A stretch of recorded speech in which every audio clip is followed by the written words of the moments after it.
O grande conflito, a perseguição. Jesus revelou aos discípulos a experiência de seu povo desde o momento em que ele seria levado ao céu até a ocasião de seu retorno em poder e glória. Vendo o futuro distante, os olhos de Jesus detectaram a tempestade impetuosa que assolaria seus seguidores, nas eras seguintes de perseguição. Os seguidores de Cristo devem trilhar o mesmo caminho de condenação e sofrimento que o Mestre percorreu. O ódio pelo nascimento do Redentor do mundo será demonstrado contra todos os que creem em seu nome. O paganismo previu que, se o evangelho triunfasse, os próprios templos e altares seriam destruídos. Por esse motivo, convocou suas forças para acender o fogo da perseguição. As posses dos cristãos eram levadas, e eles expulsos de seus lares. Muitas pessoas, nobres e escravos, ricos e pobres, instruídos e ignorantes, foram mortas sem misericórdia. A perseguição começou com Nero e continuou por séculos. Os cristãos eram acusados falsamente de serem a causa de fomes, epidemias e terremotos. Em troca de dinheiro, informantes permaneciam a postos para atrair inocentes, como se fossem os rebeldes e as pragas da sociedade. Muitos cristãos foram jogados às bestas selvagens ou queimados vivos em anfiteatros. Alguns foram crucificados, outros foram cobertos com pele de animais selvagens e lançados à arena para ser despedaçado por cães. Em festas públicas, vastas multidões se reuniam para se divertir com a visão da agonia da morte dos cristãos e saudá-la com muito riso e aplauso. Os seguidores de Cristo foram forçados a se esconder em locais isolados. Debaixo das colinas, fora da cidade de Roma, longos corredores foram escavados através da terra e das pedras, por quilômetros além dos muros da cidade. Nesses refúgios subterrâneos, os seguidores de Cristo enterravam seus mortos. Ali também encontraram um lar, enquanto eram foragidos. Muitos se lembraram das palavras do Mestre, de que deveriam se alegrar quando fossem perseguidos por Cristo. Grande seria seu galardão no céu, pois estavam sendo perseguidos da mesma maneira que os profetas antes deles. Cânticos de triunfo se erguiam do meio das chamas crepitantes. Pela fé, os mártires viam Cristo e os anjos olhando para eles com o mais profundo interesse e aprovando sua firmeza. Uma voz vinha do trono de Deus: seja fiel até a morte, e eu lhe darei a coroa da vida. Os esforços de Satanás para destruir a Igreja de Cristo, usando violência, foram em vão. Ele podia até matar os obreiros de Deus, mas o Evangelho continuava a se espalhar e seus seguidores aumentavam. Certo cristão disse: quanto mais nos ceifam, mais crescemos em número. O sangue dos cristãos é semente. Por esse motivo, Satanás fez planos de guerrear com maior sucesso contra Deus, fincando seu estandarte dentro da igreja cristã, a fim de obter por meio do engano aquilo que não conseguiu pela força. A perseguição terminou. Em seu lugar, vieram os atrativos da prosperidade e da honra mundanas. Os adoradores de ídolos começaram a aceitar parte da fé cristã. Ao passo que rejeitavam verdades essenciais, professavam aceitar a Jesus, mas não tinham convicção do pecado, e não sentiam necessidade de se arrepender, nem de mudar o coração. Com algumas concessões de sua parte, propuseram que os cristãos transigissem também, a fim de que todos se unissem na mesma plataforma da crença em Cristo. A igreja estava em terrível perigo. Prisão, tortura, fogo e espada eram bênçãos em comparação com isso. Alguns cristãos permaneceram firmes, outros eram favoráveis à modificação da fé, sob o manto de um suspeito cristianismo. Satanás ganhou entrada na igreja a fim de corromper a fé. Por isso, a maioria dos cristãos consentiu em abaixar os padrões. A união entre cristianismo e paganismo foi estabelecida. Embora os adoradores de ídolos professassem se unir à igreja, ainda se apegavam à idolatria. Simplesmente mudaram os objetos de sua adoração para imagens de Jesus e até mesmo de Maria e dos santos.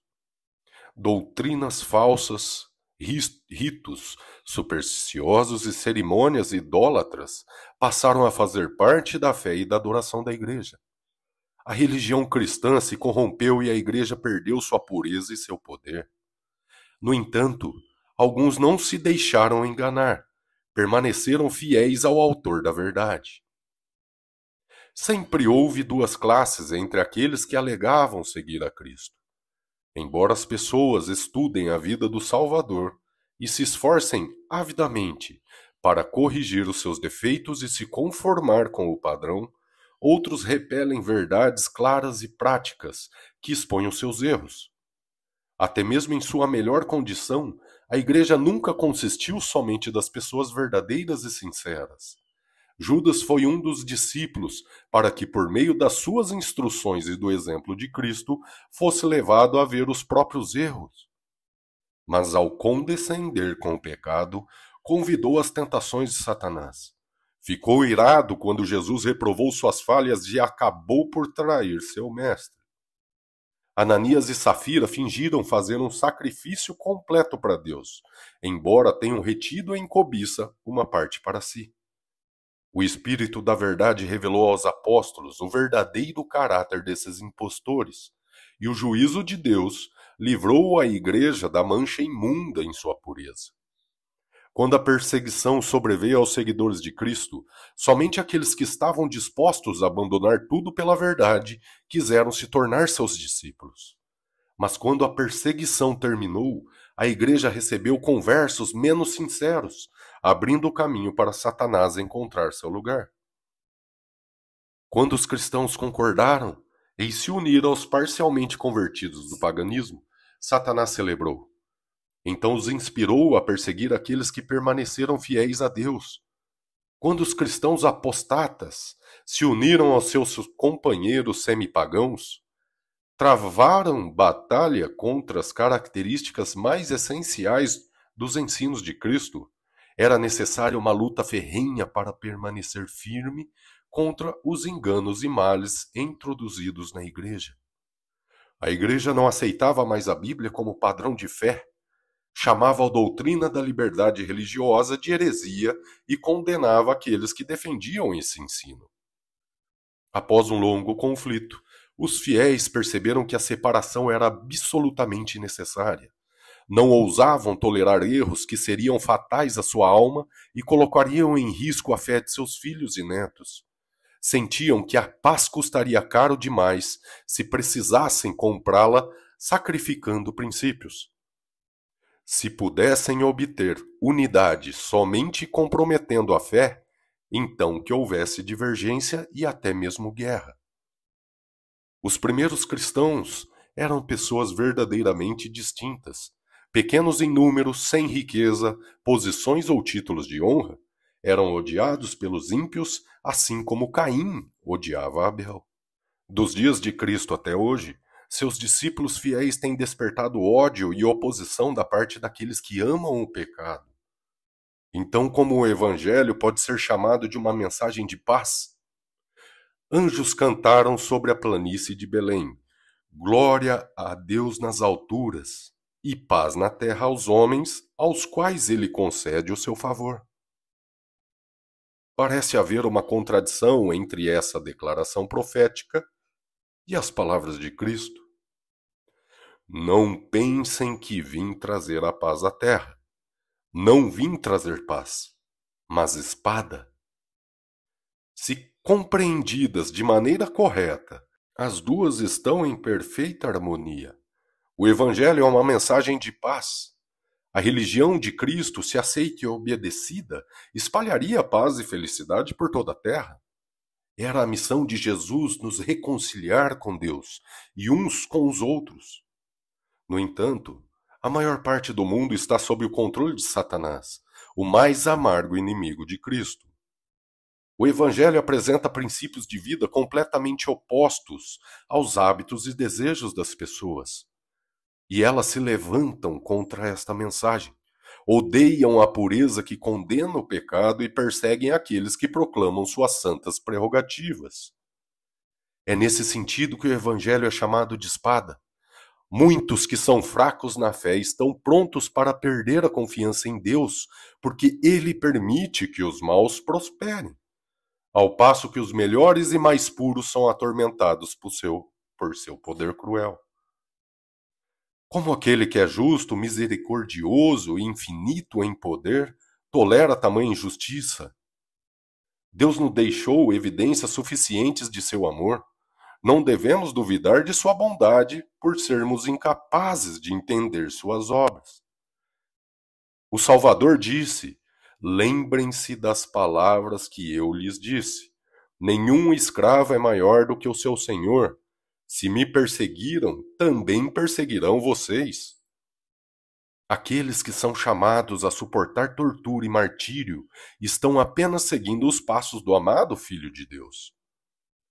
Os justos são colocados na fornalha da aflição, para que sejam purificados. Seu exemplo convence os outros da realidade da fé e da piedade.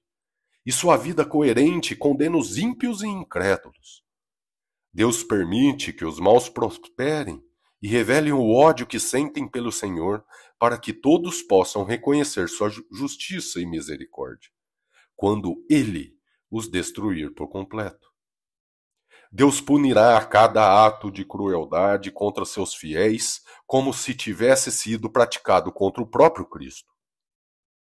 Paulo declara: todos os que desejam viver piedosamente em Cristo Jesus serão perseguidos. Então, por que a perseguição parece estar adormecida? O único motivo é que a igreja se conformou ao padrão do mundo e por isso não desperta oposição. A religião em nossos dias não é a fé pura e santa de Cristo e de seus apóstolos. Como as pessoas são indiferentes às verdades da palavra de Deus, como há tão pouca espiritualidade vital dentro da igreja. O cristianismo é popular no mundo. É só haver um reavivamento da fé, da igreja primitiva, que os fogos da perseguição serão acesos novamente.